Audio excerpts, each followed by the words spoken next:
दोस्तों, कहते हैं ना कि ज़िंदगी में किताबों से बड़ा कोई गुरु नहीं। जिसने किताबों को अपना गुरु मान लिया हो या किताबों से दोस्ती कर ली हो, किताबें उनको ज़िंदगी में कहीं गिरने नहीं देती, डीमोटिवेट नहीं करती। किताबें आपका हमेशा मार्गदर्शन करती है। और दोस्तों, आज हम जिस किताब के बारे में बात करने जा रहे हैं, वो किताब आपको आपके जीवन में श्रीमद् भगवत गीता बनकर हमेशा मार्गदर्शन करेगी। यह किताब आपको जीवन के उन 12 नियमों, रूल्स के बारे में बताएगी जिसके बाद आप कॉन्फिडेंस से भर जाओगे।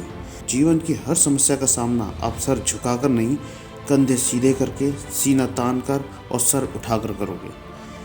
तो दोस्तों, आज हम जिस लाइफ चेंजर बुक के बारे में बात करने जा रहे हैं, उसका नाम है 12 रूल्स ऑफ लाइफ, जिसके राइटर हैं जॉर्डन पीटरसन। तो दोस्तों, मेरा नाम है Neeraj Arora. Welcome to my YouTube channel lifechangerbook.com पर। अगर आप हमारे चैनल पर अभी नए जुड़े हैं तो प्लीज़ इसे अभी लाइक एंड सब्सक्राइब कर लीजिए, क्योंकि हम आपके लिए वीकली ऐसी ही life changer motivation audio book लाते रहते हैं। तो चलिए दोस्तों, बिना देरी के शुरू करते हैं अपनी बुक 12 रूल्स ऑफ लाइफ। दोस्तों, जॉर्डन पीटरसन पेशे से एक प्रसिद्ध क्लिनिकल साइकोलॉजिस्ट हैं। उन्होंने अपनी प्रोफेशनल लाइफ में हजारों लोगों की पर्सनल लाइफ की प्रॉब्लम्स को बारीकी से समझा है और कई मेंटली डिप्रेस पेशेंट को ठीक किया है। इस किताब में लेखक ने इक्वल पार्ट्स में साइकोलॉजी, फिलॉसफी और सेल्फ हेल्प के जरूरी टिप्स को बहुत ही सरलता से समझाया है। तो चलिए दोस्तों, सबसे पहले हम आपको बताते हैं उन 12 नियमों के बारे में जिसके बारे में लेखक ने इस किताब में जिक्र किया है। तो लेखक का पहला रूल है, कंधे तान कर सीधे खड़े हों, stand up straight with your shoulder back. दूसरा, स्वयं को उस व्यक्ति की तरह देखें जिसकी सहायता करना आपकी निजी जिम्मेदारी है। थर्ड, जो लोग आपका हित चाहते हैं उन्हें अपना दोस्त बना लें। नंबर 4, अपनी तुलना अपने पिछले कल से करें, ना कि दूसरों से। नंबर 5, अपने बच्चों को ऐसा कुछ ना करने दें जिससे आप उन्हें नापसंद करने लगे। 6, दुनिया की आलोचना करने से पहले अपना घर संभालें। नंबर 7, वह हासिल करने की कोशिश करें जो अर्थपूर्ण यानी वैल्यूबल हो, ना कि सुविधाजनक हो। नंबर 8, हमेशा सच बोलें या कम से कम हो सके तो झूठ ना बोलें। नंबर 9, यह मानकर चलें कि आप जिस व्यक्ति से बात कर रहे हैं वह शायद कुछ ऐसा जानता है जो आपको ना पता हो। नंबर 10, हमेशा स्टिक और स्पष्ट शब्दों का प्रयोग करें। नंबर 11, जब बच्चे स्केटबोर्डिंग कर रहे हों तो प्लीज़ उन्हें परेशान ना करें। और आखिरी है नंबर 12, अगर रास्ते में कोई बिल्ली नज़र आए तो उसे पाल लें। तो दोस्तों, शुरू करते हैं पहले नियम से, हमेशा कंधे तान कर सीधे खड़े हों। दोस्तों, लेखक कहता है कि हमें हमेशा कॉन्फिडेंस से भरे हुए नज़र आना चाहिए। अपने आप को कभी भी किसी को निराश ना दिखाएं। कॉन्फिडेंस से भरा हुआ आदमी हमेशा कंधे सीधे करके चलता है, जबकि एक थका हारा कॉन्फिडेंस लो इंसान हमेशा कंधे झुकाकर नजर आता है। दोस्तों, शायद आपने सुना होगा कि जंगल में सीधे पेड़ हमेशा पहले काटे जाते हैं। पता है क्यों? क्योंकि सीधे पेड़ आराम से कट जाते हैं। इसी तरह इस दुनिया में हमेशा सीधे साधे, भोले भाले और इमोशनल लोगों का चालाक लोग अपने फ़ायदे के लिए यूज़ करते हैं और फिर उनको उनके हालात पर छोड़ देते हैं। इसके विपरीत चालाक लोग हमेशा अपना स्वार्थ सोचकर जिसमें उनका फ़ायदा होता है उन्हीं लोगों से जुड़ते हैं। दोस्तों, आपने कभी ज़रूर नोटिस किया होगा कि कुछ लोग काफ़ी कॉन्फिडेंट होते हैं, उनकी बॉडी लैंग्वेज काफ़ी अट्रैक्टिव होती है और पॉजिटिव एटीट्यूड होता है। और वहीं इसके विपरीत लेखक पीटरसन कहते हैं कि जो इंसान हमेशा कॉन्फिडेंस लो होते हैं, जिनका बॉडी लैंग्वेज भी कमज़ोर और ढीला ढाला होता है, शांत स्वभाव के होते हैं, उनको कोई सीरियस नहीं लेता। आप चाहे अंदर से कितने भी कमज़ोर क्यों ना हो, चाहे आप फिजिकली या फाइनेंशियली कमज़ोर हों, या लाइफ में कोई आपके साथ खड़ा हो या ना खड़ा हो, पर आपको हमेशा अपने सामने वाले शत्रु या कंपटीटर को अपने आप को कमज़ोर नहीं दिखाना चाहिए। इसे और अच्छे से समझाने के लिए लेखक ने लॉबस्टर यानी केकड़े का एग्जाम्पल दिया है। प्रकृति में 2 तरह के केकड़े पाए जाते हैं, एक जो बहुत ज़्यादा सेरोटोनिन छोड़ते हैं और दूसरे वो जो इस हार्मोन को बहुत कम बना पाते हैं। ज़्यादा सेरोटोनिन बनाने वाले लॉबस्टर ज़्यादा अग्रेसिव और एनर्जी से भरे हुए होते हैं। दोस्तों, आदमी जब खुश होता है तो उसमें ज़्यादा पॉजिटिव न्यूरॉन्स बनते हैं या सेरोटोनिन बनता है। सेरोटोनिन एक तरह के पॉजिटिव न्यूरॉन्स हैं जो हमारे माइंड में बनते हैं, जिससे उसमें एनर्जी और कॉन्फिडेंस और भी बढ़ जाते हैं। इसलिए लेखक ने हमेशा खुश और कॉन्फिडेंस रहने के लिए कहा है। वो दूसरे कमज़ोर दिखने वाले लॉबस्टर को हमेशा लड़ाई में हरा देते हैं। पीटरसन कहते हैं कि प्रकृति भी हमें बहुत कुछ सिखाती है। जब एक सॉन्ग बर्ड्स या कोई अन्य पक्षी जब तिनका तिनका जोड़कर अपना घर, अपना घोंसला बनाती है, और जब कोई दूसरा शारीरिक रूप से मजबूत पक्षी उसके बच्चों पर या उसके घोंसले पर अटैक करता है, तोड़ने की कोशिश करता है, तो वह चिड़िया भी उस पक्षी से हार नहीं मानती और उसका मजबूती से सामना करती है। दोस्तों, फाइनली लेखक जॉर्डन पीटरसन कहते हैं कि समस्याएं, परेशानी, चुनौतियां तो हर इंसान की लाइफ में आती रहती हैं। इसे जीवन का एक हिस्सा ही मानना चाहिए। आप इससे बचकर कहीं भी नहीं जा सकते। जब तक जीवन है इसका सामना तो करना ही पड़ेगा। इसलिए दोस्तों, आप कितनी भी प्रॉब्लम में क्यों ना हो, हमेशा हंसते मुस्कुराते रहें और कभी भी अपने आप को दूसरों को बेचारा महसूस न करवाएं। हमने आपकी सुविधा को देखते हुए यह किताब 12 रूल्स ऑफ लाइफ, जिसे जॉर्डन बी पीटरसन द्वारा लिखा गया है, हमने इस किताब को 3 पार्ट्स में डिवाइड किया है ताकि हम इस किताब के हर नियम को आपको विस्तार से समझा सकें। दोस्तों, मेरा मकसद है सिर्फ आपको बेहतर तरीके से समझाना और आपकी ज़िंदगी में कुछ बदलाव लाने की कोशिश करना। दोस्तों, हर पार्ट्स में हमने हर नियम को आपको विस्तार से बताने की कोशिश की है। फिर भी आप सब प्यारे लिसनर्स से हमारी रिक्वेस्ट है कि अगर आपको हमारी ऑडियो बुक में कुछ भी टेक्निकली, प्रोफेशनली या आपके कुछ सुझाव हों तो हमें कमेंट बॉक्स में या हमारे डिस्क्रिप्शन में हमारी ऑफिशियल मेल आईडी है, उस पर ज़रूर बताएं। तो चलिए बिना देर के आगे बढ़ते हैं अपनी audio book 12 rules of life में। दूसरा, स्वयं को उस व्यक्ति की तरह देखें जिसकी सहायता करना आपकी निजी जिम्मेदारी है। दोस्तों, अगर मैं आपसे पूछूं कि आप अपने जीवन में सबसे ज़्यादा प्यार किसे करते हैं, तो शायद आपका जवाब होगा मेरे माता पिता, मेरे बच्चे, मेरा परिवार या मेरे दोस्त। लेकिन लेखक कहता है कि ज़िंदगी में सबसे ज़्यादा प्यार पहले हमें अपने आप से करना चाहिए। हमें बचपन से ही सिखाया जाता है कि हमें दूसरों के लिए हमेशा हेल्पफुल, लविंग, केयरिंग और पोलाइट होना चाहिए। हमें अपने घर, परिवार, रिश्तेदारों के लिए हमेशा रिस्पेक्टफुल और जिम्मेदार होना चाहिए, जो कि बिल्कुल 100% ठीक भी है। लेकिन हमें यह नहीं बताया जाता है कि जितना हमें दूसरों के लिए हेल्पफुल एंड लविंग, केयरिंग होने की ज़रूरत है, उतना ही हमें अपनी भी देखभाल और केयर करने की ज़रूरत होती है। अब अपने घर की महिलाओं को ही ले लीजिए। एक माँ, बीवी कितनी भी बीमार हो, लेकिन वो अपने सेहत की चिंता नहीं करती दोस्तों। उसे तो बस अपने बच्चे, अपने परिवार की चिंता रहती है कि वह सोचती है कि अगर मैं बीमार पड़ गई तो मेरे परिवार को कौन देखेगा। इसी तरह एक पिता, चाहे वो बीमार हो, लेकिन अपनी बीमारी की चिंता किए बगैर वह अपनी दुकान या ऑफिस पर जाना ही पड़ता है। लेखक कहता है कि लोग अपनी सेहत, अपनी खुद की जिम्मेदारी के प्रति इतने लापरवाह होते हैं कि उन्हें अपनी पालतू गाय, भैंस, कुत्ते, बिल्ली, यहाँ तक कि पालतू चिड़िया के लिए भी इतने केयरफुल होते हैं कि अगर वो बीमार पड़ जाए तो अपने दुकान, ऑफिस की छुट्टी करके अपने पालतू जानवरों को डॉक्टर के पास ले जाते हैं। पर वहीं अपनी सेहत के प्रति इतने लापरवाह होते हैं, जो कि बिल्कुल भी ठीक नहीं है। तो दोस्तों, हमें जितना अपने घर, परिवार, रिश्तेदारों और अपने पालतू जानवरों के प्रति हेल्पफुल और केयरिंग होते हैं, उतना ही हमें अपनी सेहत का भी ध्यान रखना चाहिए। अगर आप सही और फिट रहेंगे तो आपका परिवार और आप पर आश्रित जितने भी लोग हैं सभी अपने आप ठीक रहेंगे। दोस्तों, ज़िंदगी कोई मैथ का फार्मूला नहीं कि ज़िंदगी उसी फार्मूले के हिसाब से चलती रहे, और ना ही ज़िंदगी में कोई नियम या फार्मूला फिट बैठता है। पर जीवन में एक नियम फिक्स है और वो है बदलाव। ज़िंदगी में बदलाव होना निश्चित है, और इस किताब में बताए गए नियम ये ज़रूर सिखाएंगे कि आपको अपनी ज़िंदगी को किस ओर ले जाना है। हमें जीवन के किस बदलाव पर, किस मोड़ पर कैसा रुख अपनाना चाहिए। क्या आपने कभी खुद को किसी काम के लिए अप्रिशिएट किया है? नहीं। आप हमेशा दूसरों के अच्छे काम के लिए उनको अप्रिशिएट करते हैं, उनको थैंक यू बोलते हैं। इसलिए पहले खुद से प्यार करना सीखें। अपनी गलतियों के लिए खुद को माफ़ करना सीखिए। पश्चाताप की आग में हमें जलते रहना नहीं चाहिए। भाई, इंसान है तो गलती तो होगी ही। गलती तो इस धरती पर भगवान से भी हुई है। बल्कि अपनी पास्ट में हुई गलतियों से सबक लेकर हमें आगे बढ़ना चाहिए। आप हमेशा अपनी केयर करें, अच्छा खाएं पिएं और दोस्तों अपने लिए एटलीस्ट कुछ समय निकालें जिसमें एक्सरसाइज करें, दोस्तों के साथ बातें करें, घूमें फिरें और एंजॉय करें और कभी भी टेंशन और डिप्रेशन ना पालें। तो दोस्तों बढ़ते हैं लेखक के तीसरे नियम की ओर। रूल नंबर 3, जो लोग आपका हित चाहते हैं उन्हें अपना दोस्त बना लें।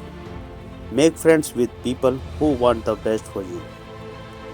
दोस्तों अगर ये कहा जाए कि जीवन में अगर माँ बाप के बाद अगर आपका कोई सच्चा हितैषी है तो वो हैं आपके सच्चे दोस्त। दोस्तों अगर आपके जीवन में वाकई कोई अच्छा दोस्त है तब आपको मेरे कहने का मतलब पता चलेगा। अच्छे दोस्त हमारे जीवन में एक मजबूत पिलर की तरह होते हैं जो हमारे साथ हमेशा हमारे सुख दुख में हमारे साथ खड़े रहते हैं। दोस्तों जब कभी हमारे अंदर किसी बात की टेंशन होती है, भावनात्मक बातों का ढेर इकट्ठा हो जाता है और वो बातें भी ऐसी होती हैं कि हम किसी के साथ साझा नहीं कर सकते, अपने माँ बाप के साथ, अपने रिश्तेदारों के साथ, कहीं वो गुस्सा ना हो जाए, तब हमारे को याद आती है हमारे एक सच्चे दोस्त की। सच्चे दोस्त वही होते हैं जो हमेशा आपको सुनने के लिए तैयार रहते हैं, बल्कि वो नहीं जो हमेशा अपनी ही बोलने के ऊपर आपके ऊपर प्रेशर बना के रहते हैं, जो आपका मजाक उड़ाते हैं, आपको लेट डाउन फील कराते हैं। तो दोस्तों मेरे ख्याल से तो ऐसे दोस्तों को फ़ौरन छोड़ देना चाहिए। लेखक पीटरसन कहते हैं कि ये जीवन आपका है और आपको अपने समान विचार के लोगों को दोस्त बनाने का पूरा अधिकार है। दोस्तों ज़रूरी नहीं कि आपके जीवन में कई सारे दोस्त हों। अगर आपके जीवन में एक दो सच्चे दोस्त भी हैं तो आपको और कोई दोस्तों की ज़रूरत नहीं है। आपका लाइफ में फेवरेट दोस्त कौन है जो आपके साथ हमेशा खड़ा रहता है? प्लीज़ उसका नाम कमेंट बॉक्स में ज़रूर लिखें। अब दोस्तों आपने सुना ही होगा कि जैसी संगत वैसी रंगत।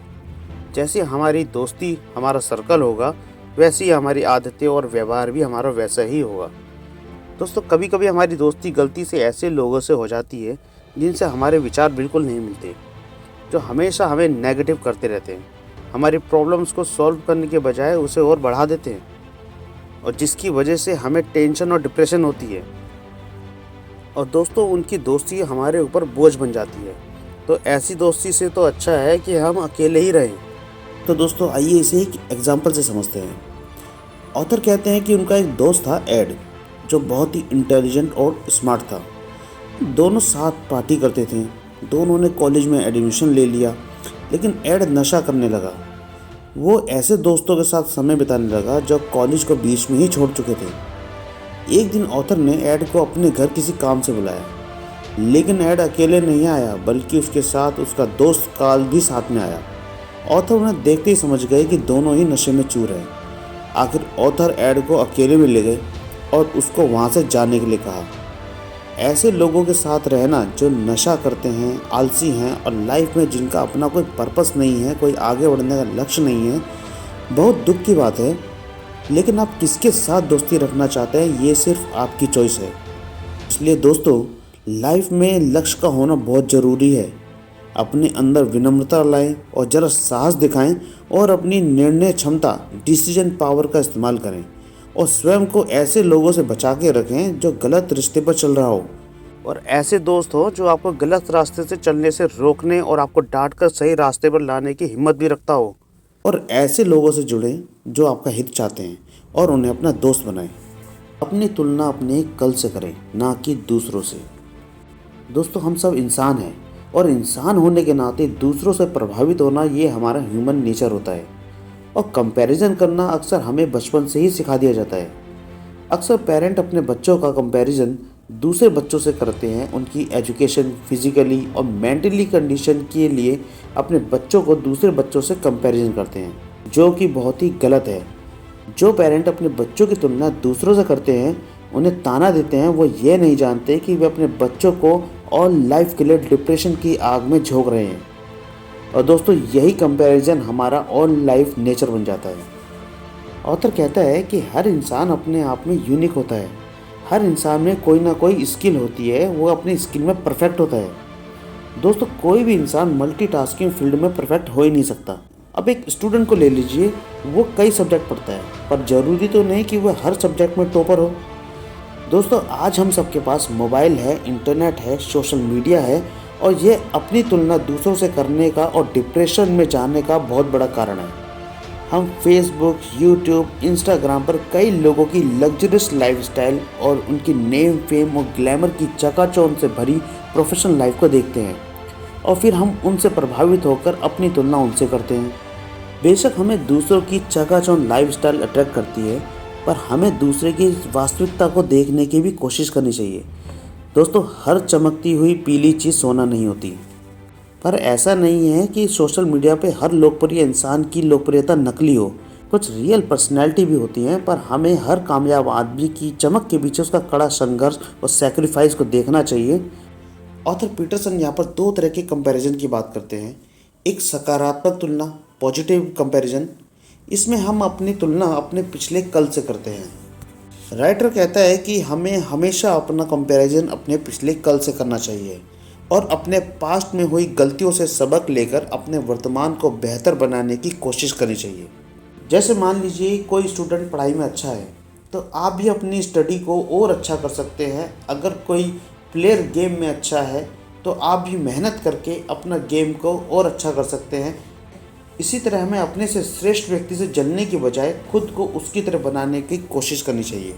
दूसरी है नकारात्मक तुलना, नेगेटिव कंपैरिजन। इसमें हम अक्सर अपनी तुलना दूसरे कामयाब इंसान से करते हैं और उसकी तरह लाइफस्टाइल और उसकी प्रोफेशनल लाइफ की तरह बनने की कोशिश करते हैं, जिसकी वजह से हम अक्सर परेशान और डिप्रेस रहते हैं।